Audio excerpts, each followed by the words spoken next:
Thank you, Mr. President. Mr. President, my distinguished colleagues, I rise on a matter of personal and collective privilege to uncover schemes surrounding a systemic problem in our country, one that submerges our nation not just in floodwaters, but in depths of corruption. In the course of our research and investigation, we encountered several words. Their meanings we could not find in the dictionary. So, we looked somewhere else. Alas, we found them in the corruptionary.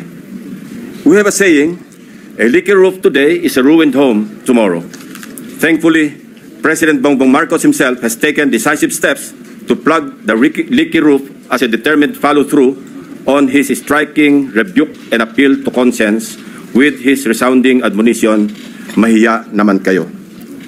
Wasting no time after his stern warning during the last SONA against those who misuse public funds, Malacanang established and launched the Sumbong sa Pangulo website last week. I commend and sincerely thank the President for this open source website. Not only does it open the public a direct line to the President to report anomalous flood control projects in their midst, but in my case, including that of my staff, the website makes our investigative work a lot easier. For one, the coordinates that the website provides showed us a faster way to find shady, even ghost projects. Last week, the President took aim. Today, I am pulling the trigger. Para sa ating mga kababayan, nakatutok ang aking presentasyon sa araw na ito sa mga flood control projects pa lamang. Hindi pa rito kasama ang iba pang mga infrastructure projects na punong-puno rin ng anomalya.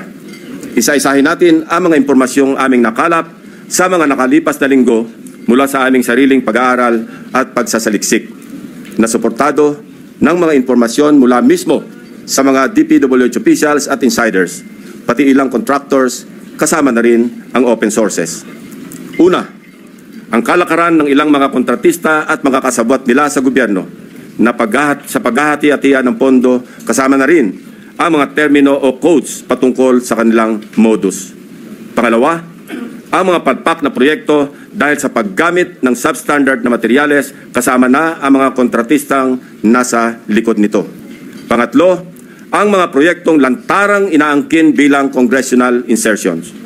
Pangapat, ang patuloy na pagbaha sa iba't ibang lugar na narating namin kahit taon-taon ay paulit-ulit na binubuhusan ng bilyon-bilyong pondo.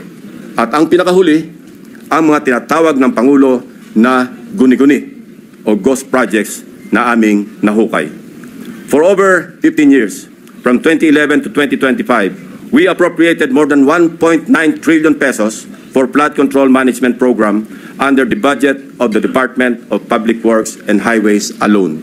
Sa loob lamang ng 3 taon, mula 2023 hanggang 2025, higit 1 trillion pesos ang ating inilaan sa ilalim ng 3 naipasang budget measures para sa flood control. Halos 53% ng kabuuang pondo sa loob ng 15 taon. When we are speaking in trillions of pesos, we should expect our streets and low-lying communities to be flood-free when the rains pour. Gayunpaman, sa paghagupit ng magkakasunod na habagat at mga bagyong Krising, Dante at Emo, ilang linggo pa lamang ang nakalipas, kasamang winasak at inanod ng baha ang bilyon-bilyong pisong halaga ng mga flood control projects na halos bago at kakukumpleto pa lamang na dapat sana ay nagbigay proteksyon sa ating mga kabahayan at komunidad.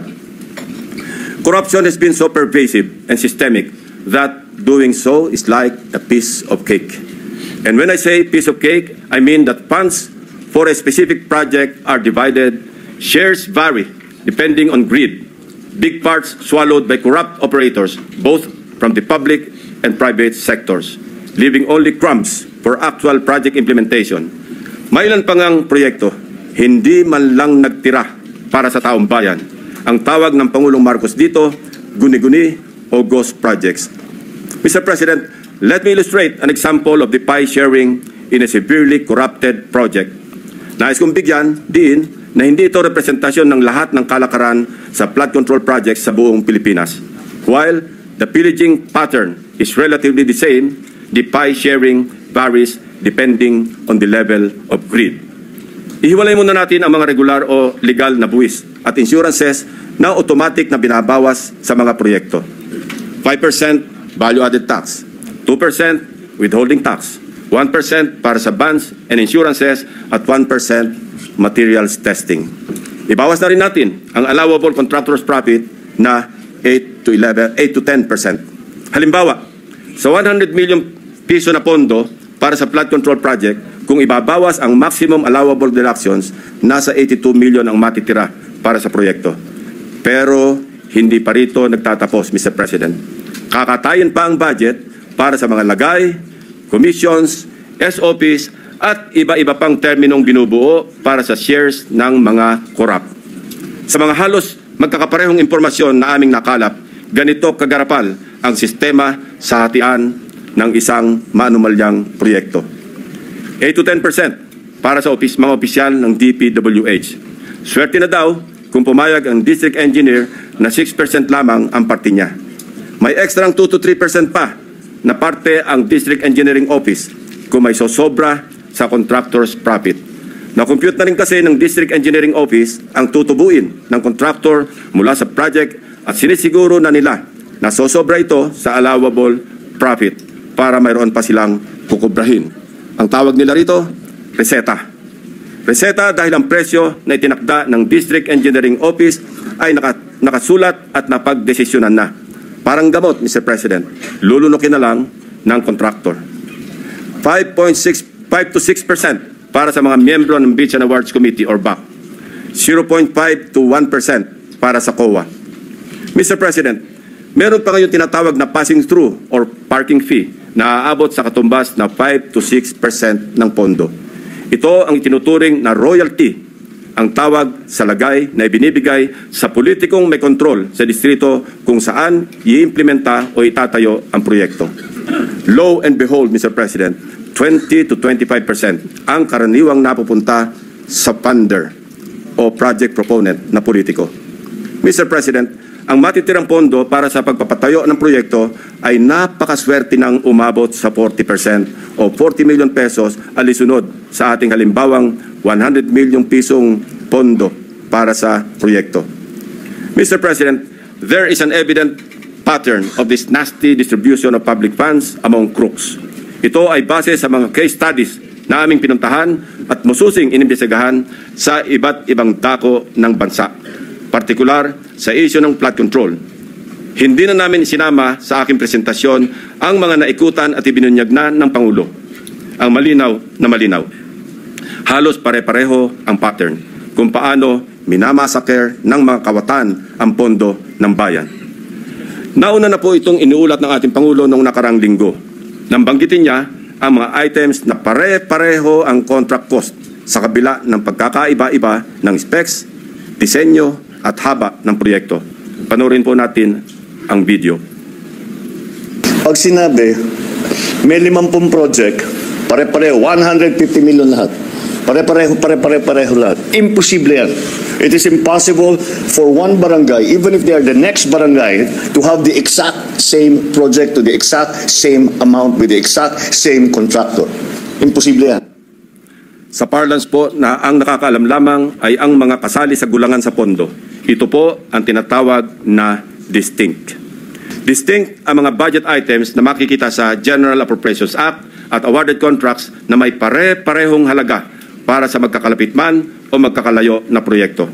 Distinct dahil ayon sa aming mga informants sa loob ng DPWH at kinumpirma ng ilang contractors, coded na budget ito para mayroong pagkakakilanlan ang mga quote-unquote may-ari ng proyekto.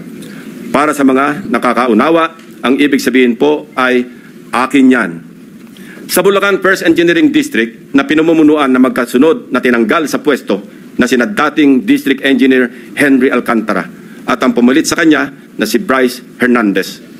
Napag-alaman naming talamak ang ganitong kalakaran. Bakit? Sapagat ayon sa mga contractors at DPWH officials na nakipag-usap mismo sa akin at aking staff, ang dalawang ito ay halos pareho lang ang pagmamahal sa pera. Napabalita pa nga kamakailan ng isa sa kanila ay nakakapagpatalo ng daang milyon sa isang kasino dito sa Metro Manila. Mr. President, sa District Engineering Office na ito, sa ilalim ng pamumuno ng dalawang nabanggit na opisyal, para sa taong 2024, 28 proyekto ang pare-pareho ang pondo kahit magkakaiba ang specs, disenyo at haba. Distinct. Babalikan po natin, Mr. President, mamaya ang lalawigan ng Bulacan na aming may tuturing na pinaka-notorious pagdating sa anomalya ng flood control projects base sa aming mga findings. Unahin muna natin ang kaso ng questionabling flood control project sa lalawigan ng Pampanga. 4 years now, the riverbank mitigation project in Candating, Arayat, has been the face of a failed flood control project. Tuwing umuulan, panay ang aray ng mga taga-Arayat sa pag-apaw ng ilog na hindi mapigilan ng flood control. Mr. President, binisita ng aking mga staff ang Arayat nitong nakaraang 2 linggo lamang na tinamaan din ng hagupit ni Emong at nagdulot na naman ng pagguho ng ilang bahagi nito. Take note, Mr. President, katatapos lang ng panibagong repair nito noong lang Hunyo ng kasalukuyang taon, 2025. Sa itsura ng structure, tila baga hindi binibigyan pansin ng gobyerno ang Candating. Pero kung babalikan natin isang taon pa lamang ang nakakaraan o noong Agosto 2024, may gumuho ng flood control matapos mahagupit ng monsoon. Mr. President, a review of the budget books shows that we started funding the construction, rehabilitation of slope protection along Pampanga River, Candating, Arayat, Pampanga, way back in 2018. Let me give a rundown. In 2018, we already spent 20 million pesos on a project for the construction, rehabilitation of slope protection along Pampanga River, Candating section, Arayat. Kalaunan, nasira. Since then, it has become a cycle. Mr. President, we used the people's tax money to repair it in 2023 for a contract price of 91.6 million pesos.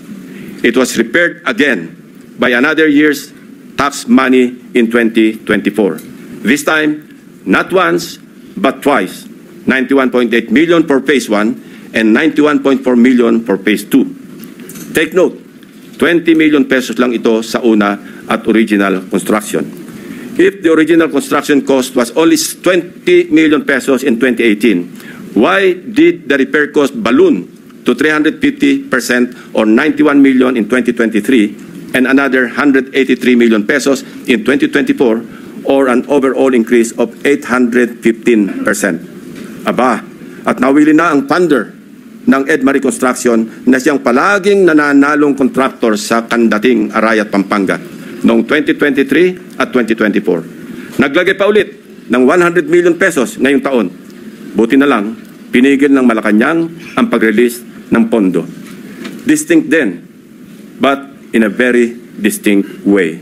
As I mentioned earlier, all of these were awarded to the same mighty contractor, Edmarie Construction and Trading. In total, Edmarie bagged 274.8 million pesos in taxpayers' money for the rehabilitation and repair of Candating na tila hindi nagsasawa sa carry repair. Hindi lang po yan ang issue ng Edmarie.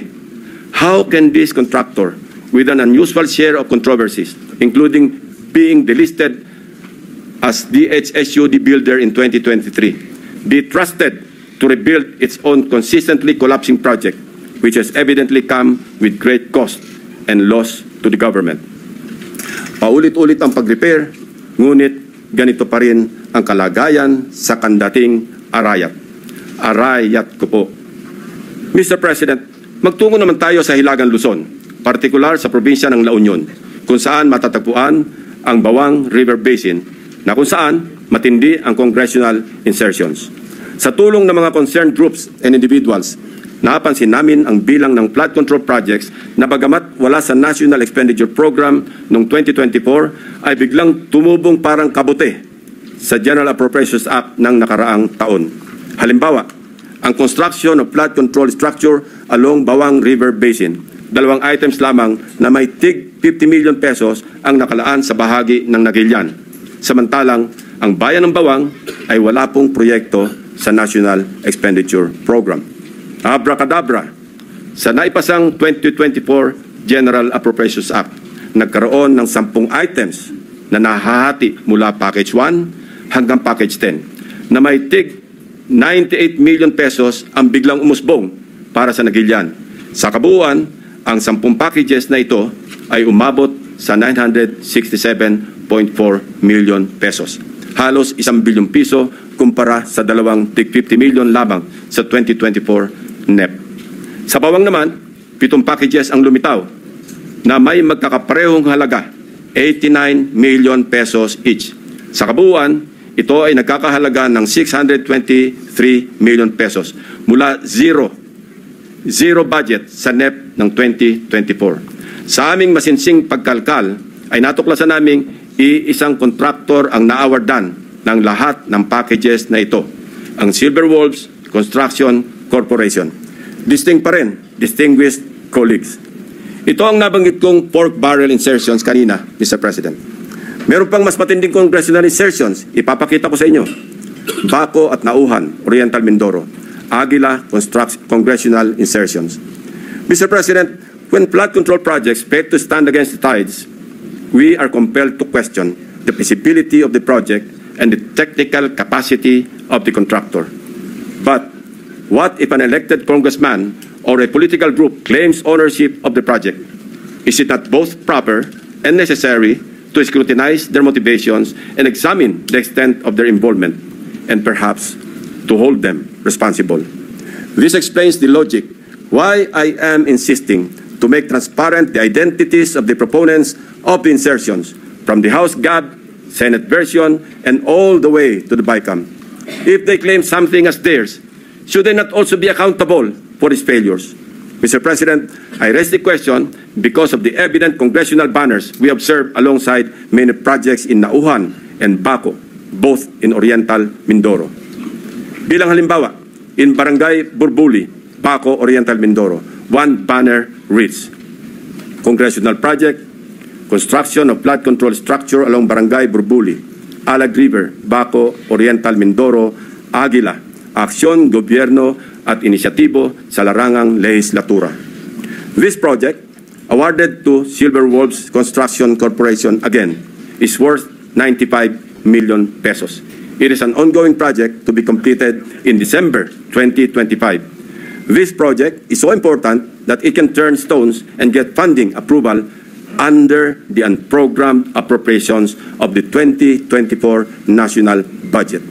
This prods us to dig deeper into the web. And as they say, social media is a great resource of evidence, which lawyers fondly call testimony against self-interest. In one Facebook post, we discovered a congressional representative showcasing his midterm accomplishment report covering the period from June 30, 2022 to December 31, 2023. He openly lists projects, hold your breath, funded by his office. I repeat, funded by his office, including flood control and river protection initiatives. From Aguilas Baco, let us travel to Aguilas Nauhan, also in Oriental Mindoro.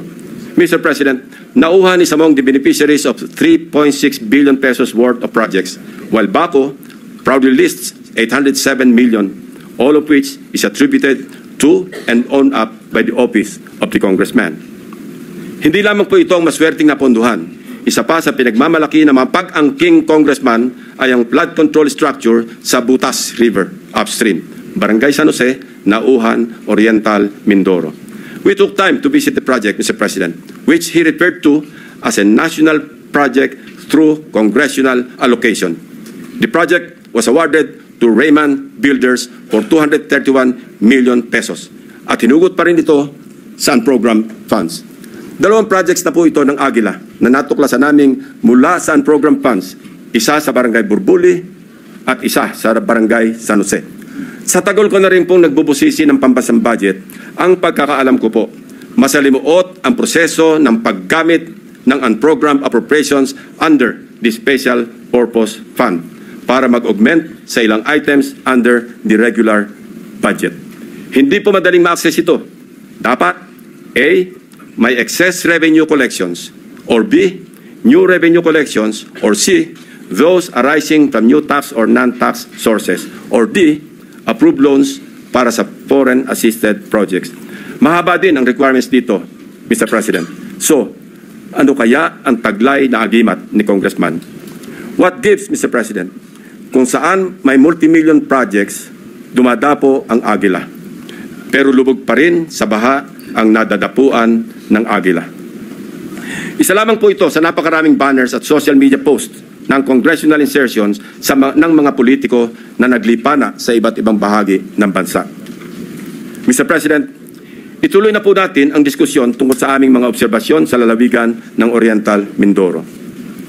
Without taking anything away from the good but suffering people of this province on the legitimacy of their needs due to its high flood susceptibility, I want to speak of the billions of appropriations for flood control projects poured into this province in Luzon's eastern flank. Mr. President, when someone gets the largest share of the pie, we naturally ask why, especially if such a price comes from the taxpayer's tab. In Oriental Mindoro, for example, we wonder why among its 14 municipalities, one town tops the bill. Sa pagsalo ng buhos ng pondo, nauna ang Nauhan. Nauhan, Oriental Mindoro received a sweeping 55% of the province's 2025 flood control budget. Katumbas ito ng 10 bilyong piso para sa flood control projects ng bayan ng Nauhan pa lamang. Fair enough, given the coastal topography and of the municipality, which includes its lowland plains and extensive river systems such as Mag-asawang Tubig, Nauhan, and its people badly need flood control interventions. However, the magnitude of its budget allocation in the last 3 years alone, amounting to approximately 19 billion pesos and nearly doubling each year, raises concerns regarding Nauhan's curious case. Even before the provincial governor of Oriental Mindoro blew the whistle, so to speak, on what he alleged as anomalous flood control projects, we had already dug deep in our study, literally sifting through years after years of appropriations for these projects. True to form, and with due diligence, I immediately dispatched my staff to Oriental Mindoro to verify the data we gathered about Nauhan and to validate the governor's claims. Mindful of political bumps we may encounter, my directives are clear. We must see no political color and remain impartial in our findings. My staff traversed Oriental Mindoro across 10 barangays to randomly check flood control projects based on the list of awarded contracts from 2023 to 2025 that we obtained from the DPWH website. The field validation came in the aftermath of the widespread flooding in the province of Oriental Mindoro during the Habagat. Una sa aming listahan ang Barangay Mulawin. Sa 70 barangay ng Nauhan, Oriental Mindoro, ang Barangay Mulawin ay nakakuha naman ng 1.9 billion pesos. Sino kaya ang makapangyarihang funder sa Barangay Mulawin? We scoured the budget books from the National Expenditure Program, the House GAB, Senate version, and GAA, as well as the DPWH awarded contracts in Barangay Mulawin. Of the 1.9 billion pesos fund for 8 flood control projects, only 810 million pesos for 3 projects was included in the President's budget or NEP. The remaining 1.1 billion was inserted, I repeat, was inserted in the House version, Mr. President. Rightly so. Most of these congressional insertions were tagged for issuance of SARO or withheld by Malacanang, save for the curious case of 2 projects worth about 300 million pesos already awarded and ongoing construction with target completion in December 2025. Mr. President, sa buhos ng budget sa barangay na ito, inaasahan natin na may proteksyon na ang mga residente ng Mulawin mula sa baha dulot ng bagyo.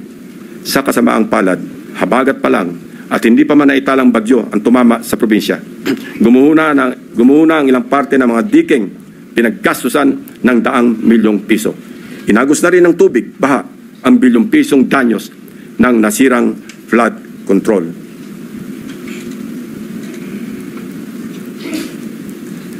Ito mismo ang parehong barangay na gustong inspeksyonin sana ni Governor Dolor noong nakaraang Sabado lamang, kung saan napabalita ang pagharang sa kanya ng security personnel sapagkat ayon daw sa kontraktor ng proyekto, kinakailangan ng written approval mula sa DPWH bago makapasok ang sinuman sa construction area. Mabuti na lamang, napuntahan na rin po ng aking team ang di umano'y restricted area na ito noong unang linggo pa lamang ng Agosto. Actually pinagbawalan din ang aking staff na lumapit sa proyekto. Pero sapat na ang kuha ng aming drone upang makita ang mga depekto ng construction dito na halatang gusto ng naturang kontraktor na isikreto dahil sa ginagawang paghahabol upang kumpunuhin at remedyohan ang palpak na proyekto at mapagtakpan ang kanilang kapalpakan. We are willing to submit our drone shots and other pieces of evidence to assist in the investigation and prosecution of those involved in these anomalous projects.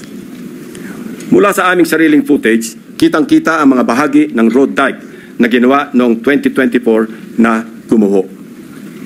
Ang nakikita niyong flood control project ay nagkakahalaga ng 204.8 million pesos na base sa official record ng DPWH ay completed project na nito lamang Pebrero 2025. Halos 3 buwan pa lamang ang lumipas, Mr. President.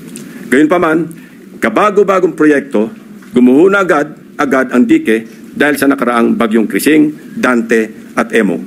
Kasama ang lagpas 200 milyong pondo na inalaan dito. Sa kahabaan pa rin ng Bukayaw River, natagpuan naman namin ang isa sa mga congressional insertion na nagkakahalaga ng 137 million at inaasahang matatapos ngayong Disyembre.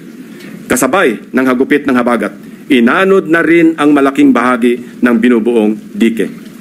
We heard grim stories about why these structures fall easily. From the improper embankment mix of gravel, sand, and stones, sheet piles cut in half, and lower-grade reinforcement steel bars. Pinipid, sinadyang minali, at shortcut ang pagkagawa. Sad reality, Mr. President, is mayroon na rin silang standard para sa substandard. We go to another top-billing barangay, Barangay Tagumpay. Barangay Tagumpay, still in Auhan, is another case of flood control. Sa taong 2023 at 2024, halos abot kamay na ng mga taga-Barangay Tagumpay ang Tagumpay na layunin nitong maging ligtas sa mga pagbaha dahil sa halos 2.55 billion piso na pondong nilaan dito. Binubuo ito ng 10 proyekto sa paggawa ng road dike sa mag-asawang Tubig at Bukayaw River. Sa ulat ng gobernador na bineripika ng aking mga staff, ang mga bahagi ng bilyones na proyektong ito, 2 beses na pong nasira ngayong taon. Ang pinakamalala nitong nakaraang bagyong Emong. Sa mga larawan o video nakuha ng aming team, kapansin-pansin nga naman na imbes na graba, buhangin at semento, buhangin ang laman ng structure na ito. Kaya naman, ayon din sa mga residente, sa sandaling magkabutas, mabilis na pumapasok ang tubig at kinakain ang ilalim. Sa aming pag-imbestiga, hindi rin daw di umano masusunod o nasusunod ang dapat na lalim ng pagbabaon ng mga sheet piles na magiging suporta ng buong road dike. Isa pa sa nakita namin, ang Barangay Inarawan na dumanas rin ng pagguho ng bahagi ng river dike.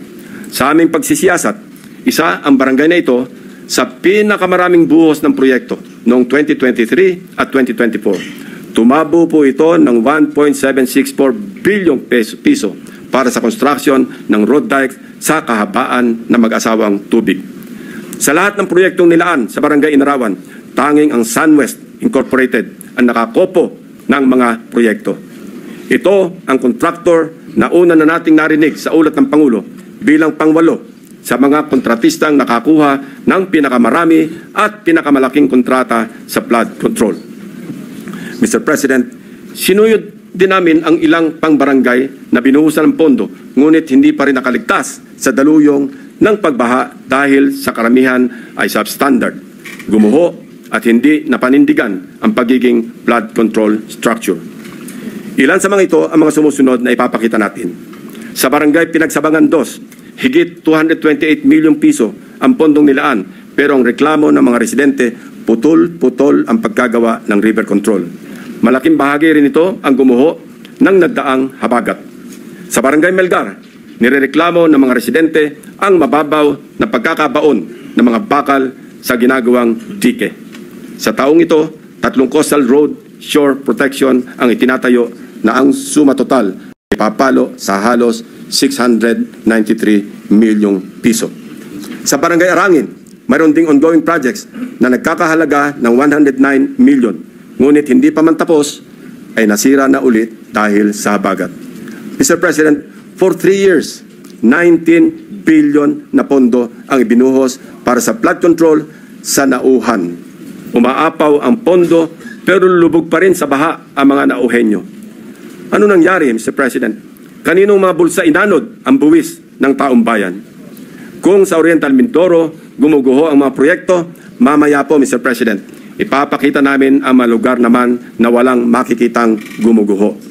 Hindi dahil sa matitibay ang paggagawa, kundi dahil hindi talaga maaaring gumuho ang guni-guni o ghost projects. Mr. President, sa Kalapit Barangay, sa Barangay Apitong, isa sa mga proyektong matyagang hinanap ng aking team ay ang construction of road dike along Mag-asawang Tubig River, Sitio Dique, Barangay Apitong, Section, Nauhan, Oriental, Mindoro, na na-award sa Elite General Contractor and Development Corporation. Ang halaga ng kontrata, 192.99 million pesos. Ayon sa dokumentong ito, mula sa DPWH website, completed na po ito. Ngunit, nang puntahan ng aking team, wala po silang nakitang proyekto sa Sitio Dique. Ayon din po sa pahayag ng mga residente, wala pong flood control na ginawa noong nakaraang taon sa kanilang sitio. Ang alam lang nila, mayroong gagawin pa lamang ngayong 2025. Nasaan ang halos 193 million na pondo sa Sitio Dique noong 2024? Eksakto ang lokasyon na aming pinuntahan sapagkat consistent ito sa coordinates na nakalathala sa DPWH at sa sumbong sa Pangulo website. Guni-guni o guni-guni? Mr. President, distinguished colleagues, tuloy-tuloy na po tayo sa usapang guni-guni sa mga proyekto sa lalawigan ng Bulacan. Nasabi ko nga kanina ay ang pinaka-notorious sa aming mga case studies na sa ulat na rin ng mga taga DPWH officials at insiders at ilang contractors ay minumulto ng humigit kumulang 30 guni-guning proyekto. Una sa aming pinuntahan, ang siyudad ng Malolos, kung saan kitang-kita ang labis na pagbaha sa kabila ng una ng napaulat na buhos ng pondo sa probinsya. Isa sa aming binisitang proyekto ng aking team sa Barangay Calero ay ang construction of riverbank protection na may kontratang nagkakahalaga ng 77 million pesos. Ang kontraktor nito, base sa record, ay Wawaw Builders at tag as completed as of October 2024. Gamit ang coordinates sa sumbong sa Pangulo website, madali naming natunton ang lokasyon ng proyekto.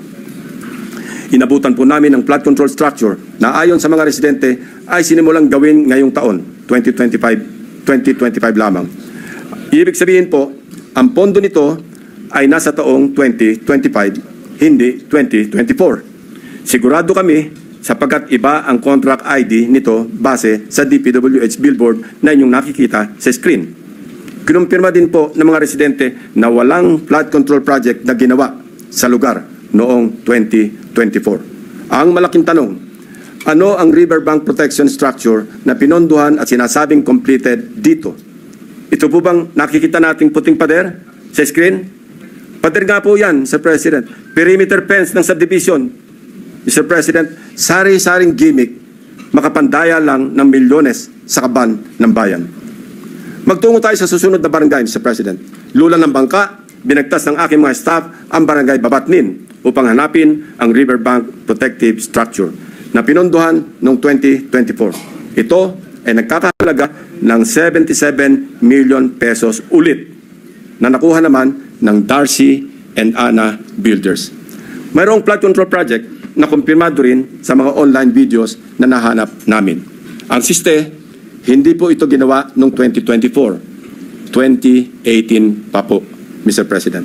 Pinondohan din ito noong 2021, 2023 at 2024. Ayon sa mga residente, ang huling pagsasaayos dito ay nangyari noong 2023 na substandard din ang pagkakagawa. So, kanino napunta ang inilagak na pondo sa ilalim ng 2024 national budget para sa proyekto na ito? Paulit-ulit ang pagpopondo kahit gawa na. Bagong style ito, Mr. President. Ilan pa kayang flood control projects ang ganito?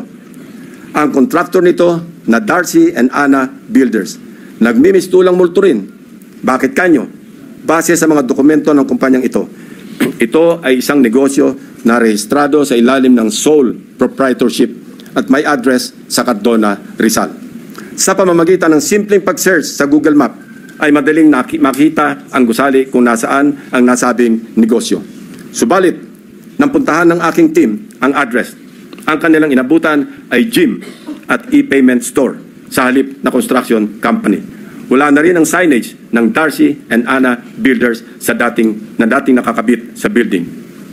Maya-maya, ipapakita pa namin ang mga natuklasan naming proyekto na gawa o dapat ginawa ng nawawalang Darcy and Ana Builders.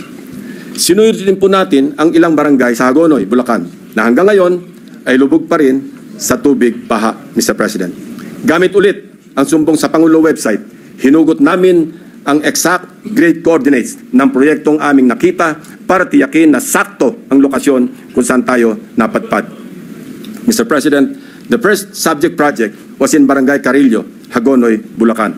Supposedly completed on April 19, 2024. It was awarded to Darcy and Ana Builders and Trading for a sweeping price tag of 77.199 million pesos na naman. Mr. President, gusto po ba ninyo makita ang itsura ng isang 77.199 million pesos worth na riverbank protection structure? Tingnan po natin. Nasaan na nga ba? Ewan ko, Mr. President, dahil wala tayong makita. Kahit ano pang suyod ang gawin namin, hindi namin makita o mahagilap ang flood control project ng Darcy and Ana Builders. Hello, Darcy. Ang Ana and Ana, nasaan ang flood control? Tumawid naman tayo sa Barangay Abulalas, sa bayan pa rin ng Hagonoy. Silipin natin ang Tatak Darcy and Ana Builders Flood Control Project. Sinuong ng aking team ang baha sa Barangay Abulalas, Hagonoy para hanapin ang proyektong Construction of Riverbank Protection Structure mula sa Darcy and Ana na nagkakahalaga ng 77.199 million pesos na naman. Ito po ang tumambad sa amin, Mr. President. Nakikita niyo po ba ang pagkakatayo ng flood control structure? Hindi niyo po talaga makikita, my dear colleagues. Guni-guni lang kasi ang flood control structure o riverbank protection kung saan dapat nakatayo ang Darcy and Ana project. Iba rin ang kaso sa Barangay Iba. Tinungo namin ang proyekto Riverbank Protection Structure sa Barangay Iba ng Wawaw Builders na natapos na dapat noong Oktubre 2024. Ang presyo ng proyekto, 77.199 million pesos na naman. Pagdating ng aming team sa exact coordinates, mayroong kasalukuyang tinatayong istruktura. Ang bonus, may kasama pang pumping station. Pero ang ginagawang proyekto, hindi ang Wawaw project. Sa mismong lokasyon kung saan dapat nakatayo ang Wawaw Riverbank Protection, ang nakabalandrang contract ID ay ang ongoing project ng isang Third Star Builders Contractors para sa flood mitigation structure with pumping station and floodgate na ang presyo ay papalo sa 92.54 million pesos. Mr. President, nawawala ang Wawaw project at mukhang gusto pang pagtakpan ang ghost project na ito, kaya nagmamadaling magtayo ng bagong struktura sa eksaktong project location kung saan dapat matagal nang may flood control. Wawaw ang binisita, First Star ang dinatnan. Wawaw ang hinanap, First Star ang natagpuan. Mukhang ang modus na ito tatapalan ang ghost project ng ibang proyekto. At ang masama, na walang parang bula ang milyong-milyong gastos mula na naman sa taong bayan. Sa Barangay San Nicolas naman, iba ang forma at hulma ng ghost project.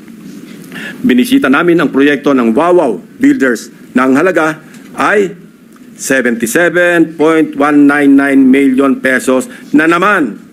Ang nasabing proyekto, sinimulan daw noong Pebrero at natapos noong Disyembre 2023. Pero sa aming pagsisiyasat, 2017 pa lamang ay mayroon ng flood control sa lokasyong tinuro kung nasaan ang Wawaw project. Makikita rin sa historical imagery ng lugar na walang nabago simula pa noong 2017. So, anong tinayo ng Wawa Builders noong 2023? Di wala.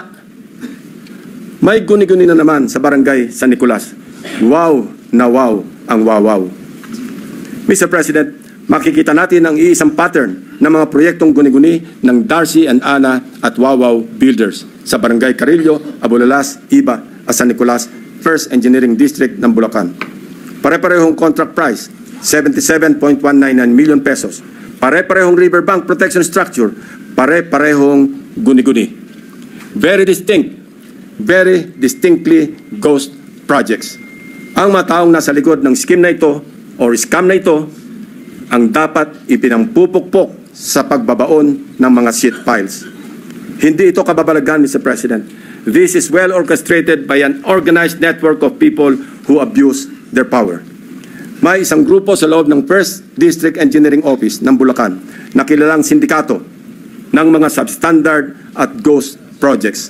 Ang kanilang modus, manghihiram ng lisensya sa mga suki nilang contractors. Gamit ang lisensya ng contractors, sila na ang mag-implement ng proyekto. O kung hindi man, magpoproseso ng mga dokumento para lumabas na completed na ang mga ghost projects.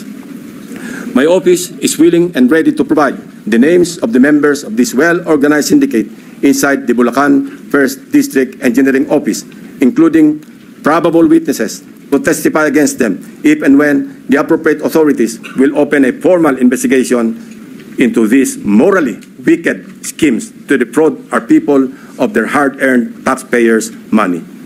For the information of the body, inikot at siniyasat din po namin ang ilang mga proyekto sa Kabikulan, Davao Peninsula, Western Visayas at Central Mindanao. Kasalukuyang ginagawa pa ang validation ng aming findings para sa mga susunod na investigasyon. Mr. President, my distinguished colleagues, we all heard President Marcos Jr. in his rare, exasperated, confrontational tone during his 4th SONA last July 28. Pinalakpakan natin siya ng malakas nang sabihin niya sa ating harap-harapan sa plenaryo ng Batasang Pambansa, mahiya naman kayo. And rightly so, since he also said in the same SONA that he witnessed firsthand how the floodgates of corruption have swung wide open in many areas he personally inspected. He saw defective flood control projects, obviously built with substandard materials or not built at all, wasting hundreds of billions of pesos in taxpayers' money, drifted away and down the drain. And all this, Mr. President, went straight to the pockets of the insatiably greedy, so vile, so greedy, and corrupt to the core politicians, DPWH officials, and contractors, conniving among themselves, unmindful of the lives lost and the properties destroyed, all for their lust for money. This humble representation just confirmed with sordid details what President Marcos announced in the launching of the Sumbong sa Pangulo website, which greatly helped us in tracking and monitoring the status of the non-existing but fully paid flood control projects. Mr. President, distinguished colleagues, we can do our part in leading the way under your leadership and the cooperation that each and every one of us in this august hall to set the example in good governance. We can start with an honest-to-goodness and fully transparent deliberation of the 2026 National Budget Measure that will truly represent the hopes and aspirations of our people for a better Philippines. Sa isang taon, wag naman sana nating marinig na mapagsabihan tayo na mga walang hiya kayo. Sa haba at lawak ng aming pagsisiyasat, may mga gustong magsalita at tumulong. District engineers na napipilitang ipa-implement ang mga binagsak na project sa kanilang distrito na hindi naman sila ang nagplano kaya hindi naisama sa National Expenditure Program. Subalit, dahil nagmula sa mga insertions ng mga tinaguriang funders sa Kongreso, mga contractors na kapit sa patalim dahil sa bulok na sistema ng talamak na lagayan, tali ang mga kamay dahil sa kanilang pakikisama na kasalalay ang kanilang hanap buhay. At higit sa lahat, mga taong bayan na nais ipaabot ang kanilang hinaing. Madami din sa mga nakausap namin ang handang pangalanan ang mga tiwaling opisyal ng gobyerno na tunay na nasa likod ng mga milagro sa flood control. Ang halos nagkakaisang tanong nila, na mahirap kong saguting mag-isa. Sagot ba ninyo ang kaligtasan namin at sigurado bang tuloy-tuloy ang laban hanggang sa dulo o habang mainit lamang ang issue na ito?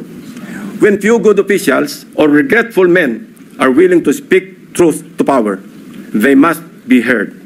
They must be seen. They must be protected. The depth of corruption has become so overwhelming that it drowns us in our sad reality. More than flood control, what the Filipino people badly need to see is grid control. Thank you, Mr. President. Thank you, Senator Lacson.